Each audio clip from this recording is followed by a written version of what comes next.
বিজেপির vote bank যে কার্যত খাদের কিনারায়, একথা মতুয়াদের মধ্যে থাকা প্রতিনিধি বিজেপির বিধায়ক হরিণঘাটার অসীম সরকার, তার বক্তব্য আপনাদের সোশ্যাল মিডিয়ায় আপনাদের চ্যানেলেই দেখেছি। তিনি হুঙ্কার দিয়েছেন যদি একজন মতুয়ার গায়েও আঁচড় পড়ে বিজেপিকেও ছেড়ে কথা বলবো না। কার্যত নিজেদের ভোট ব্যাংক বলে যে জায়গাকে বিজেপি দাবি করে সেখানেই আজকে প্রবল অসন্তোষ। কারণ অধিকাংশ মানুষের 2002 সালের আগের ডকুমেন্ট নেই। তারা বছরের পর বছর ইন্ডাকশন প্রসেসে ন্যাচারাল কোর্সে ভারতীয় হয়ে গিয়েছেন।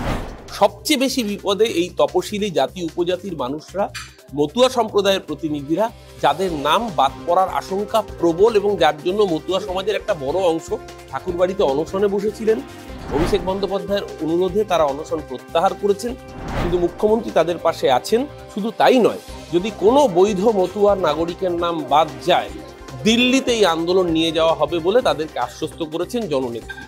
মতুয়ারা একটা জায়গায় নিশ্চিত, তাদের পাশে পশ্চিমবঙ্গের মামাটি মানুষের সরকার আছে এবং আগামী দিনেও থাকবে। কিন্তু আরেকটা জায়গায় তাদের আশঙ্কা যে বিজেপিকে একটা তাদের বড় অংশ ভোট দিয়ে শান্তনু ঠাকুরকে মন্ত্রী করেছিলেন বা একের পর এক বিধায়ক বানিয়েছিলেন, তাদের জন্য আজকে আবার তারা নতুন করে বিপদের মুখে পড়েছেন। এতদিন মানুষ ঠিক করতো তার এমএলএ কে হবে, এমপি কি হবে, মুখ্যমন্ত্রী কি হবে, প্রধানমন্ত্রী কি হবে। এখন দেশের দুজন, প্রধানমন্ত্রী এবং অমিত শাহ, তারা ঠিক করে দিচ্ছেন ভোটার কি হবে। এই অসভ্যতামি কোনো গণতন্ত্রের স্বীকৃত হতে পারে না। এই অসভ্যতামি বাংলার মানুষও বরদাস্ত করবে না। লড়াইয়ের নাম এসআইআর,